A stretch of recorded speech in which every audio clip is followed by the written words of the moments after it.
Okay, so it's 2021. We're still in this COVID nightmare, although there is light at the end of the tunnel. I'm going on this Dryjanuary kick. I'm going to give it a go for a month and see what it's all about. I have done a little bit of research in the background about alcohol-free beers because it's something I didn't know anything about other than what we all know about them, which is, hey, if you're going out and you're the designated driver, you can sip on some alcohol-free beer. Anyway, let's have a little crack at this one. Weihenstephaner Original Heller's alcohol-free beer up next.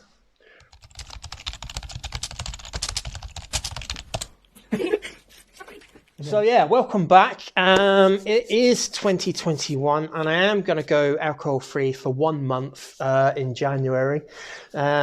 But someone did suggest to me, why don't you try some no and low alcohol beers? I've even got a micro IPA, which isn't technically out of that range, so I might have to wait till February for that, but I do that straight after. But I've got a whole bunch. When you actually go looking for alcohol-free beers, there's actually loads of them now. Just from 2 shops, I've got about 12 different options. I'm going to open this one up and see what we get. Straight away, there's a huge amount of carbonation. It wants to get out of the bottle. It's just about to arrive at the top there now. So that's interesting. These beers do, these are the German sort of ones that you can get absolutely everywhere. They do have decent amount of carbonation. They are usually clear in their clarity, even though they're German, they probably have a lot of wheat in them. This is Helles Lager. Helles just means bright in German, and it is a lager style beer as opposed to the last one I did, which was like a wheat beer. This is below the threshold, which makes it non-alcoholic, which is 0.5%. That's pretty much Europe-wide, although there's varying sort of there's varying laws in each different country as to what is, below the threshold of alcohol-free, blah, blah, blah, or do they just mention, is it below 0.5 or is it precisely 0.3 or 0.4? I've got one from America that actually says it's exactly 0.4%. But yeah, you're going to need 9 pints of this to get you, or 8 pints of this to get you a very standard 4% beer in your system, by which time, a whole amount of time will have passed and you're not going to get drunk. So these beers are negligible and they're perfect for people that are driving. Okay, so this beer, Weihenstephaner, it's from the oldest brewery in the world, as they call it, certainly in Germany. I think it's probably the oldest brewery in the world, although that could be argued till the cows come home. What does this have in it? It's written in German. It says do not shake for some reason. Don't agitate, store dark, cool place, and do not shake. Okay, so they obviously know that there's quite a decent amount of carbonation in this beer. All of these beers have like, I've noticed on the back, they all seem to have like a calorific counter on the back. So they're based, whereas you get an ingredients counter on the back of a normal beer, on the back of these beers, you're getting more heavy focus. You can see on the back of this, the overriding thing is a box with information on it on how much calories you're taking. And it doesn't say anything about the alcohol-free bit inside that box. It says it outside of it. And I've noticed that on all of these that I've bought, and I've got a good few of them. Some of them are a bit tricky. This one is one of those. It tells you, it describes inside this box per 100 mils. Well, this is a 500 ml bottle, so why didn't it just say this is what you're getting precisely for your 500 mils? But no, it makes you go through the task of adding up the calories. So in this bottle, the energy content is 14 calories per 100 mils. So what's that? So 50, 70 calories. That is super, super, super low on the calorie count. I found that there are a whole different range of calorific contents. In a light beer, you might get something from 50 to 100 calories.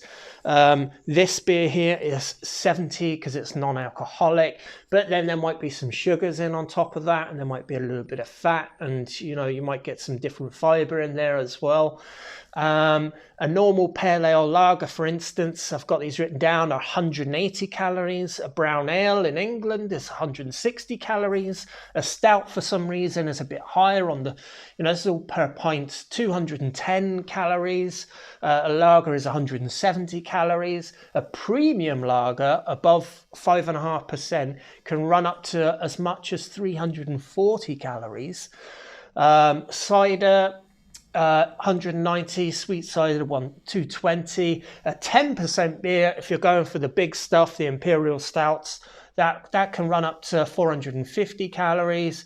And then, of course, if you drink even higher than 10%, you're up to 500, 600, 700 calories in one bottle of beer or one can of beer. An American IPA, for a good example, 7% IPA, somewhere around 250 to 280 calories. Now, these are all rough numbers. You might see, hey, that's wildly out on this one. But some beers are made with different kinds of malts and have different kinds of calorific content in them. But that's roughly it. So this one here at 70 calories, that's pretty damn good. So if you're looking for something that has bugger all calories in it, this is your beer. I just had another one a minute ago. What was that? Like 150 calories, I think it was.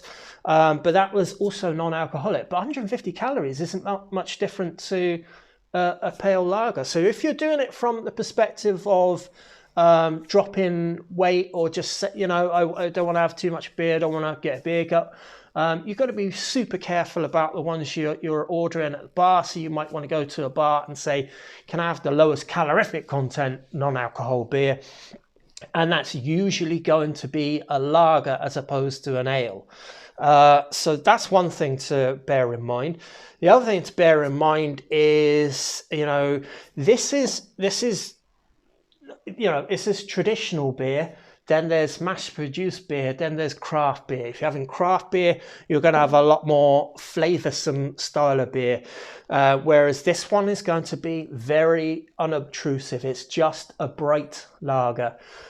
So if you're going to be out all evening, you're going to have 4 or 5 pints of this stuff.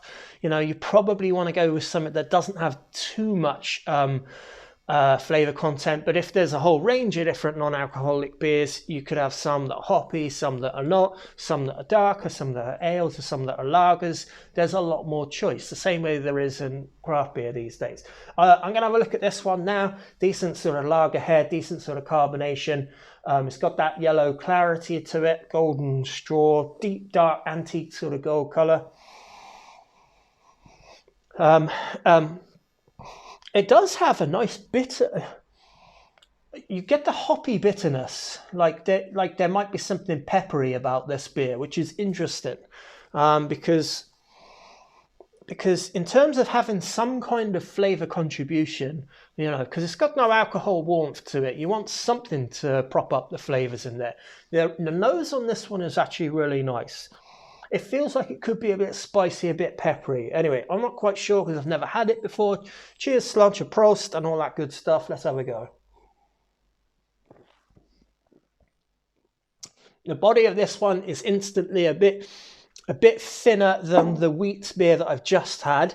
I'm not trying to compare the two, but it's good to note that you can have more than one different style, or more than one sort of flavor expression, character to the beer from all different kinds of non-alcoholic beers. Never really occurred to me because I'm not really a non-alcoholic beer drinker, but if I was, I wouldn't mind having the option to mix up a few of them. Like, it's not going to do you any harm. It drinks like a bright light lager. It has that crisp sort of grainy, crackery sort of texture to it, which is quite good. That right there tastes like a lager. That tastes like it's got alcohol in it. If you handed that to me in a blind taste test, I would say that is a low strength 3-4% lager. Let me try it a few more times. Maybe I won't say that. Let me have a little go again. There's a really nice maltiness to this beer and a really nice hop addition to this beer. I have a feeling it's something like Saz hops or something noble that has a bit of spice to it. A bit of citrus, bit of spice to it, fills out the flavour and kind of, you know, kind of focuses you more on the hop than it does about, oh, hold on, is this a non-alcoholic beer? It sort of changes your perception when you're drinking it. It's actually really nice.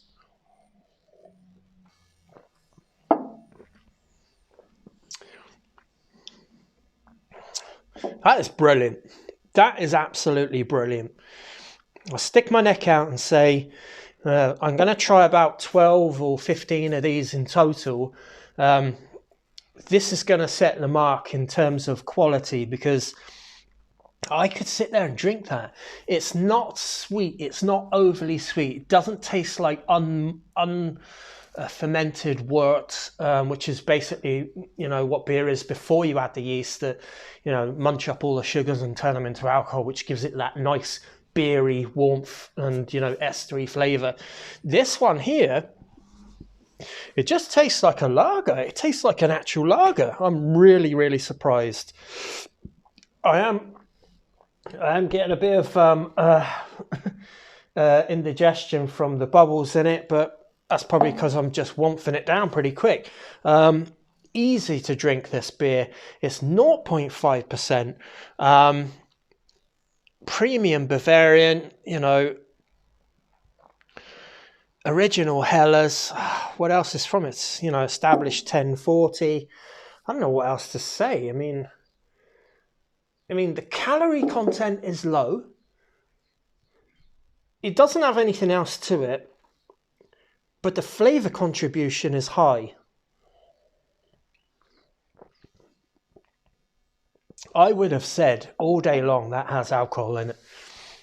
I challenge you to go and buy this beer and put it in front of perhaps, you know, a non-beer drinker or a beer drinker, and just don't tell them what it is. Just pour it out, put the bottle away, and then try and get them to have a sip of it and see, can they taste it in a blind taste test.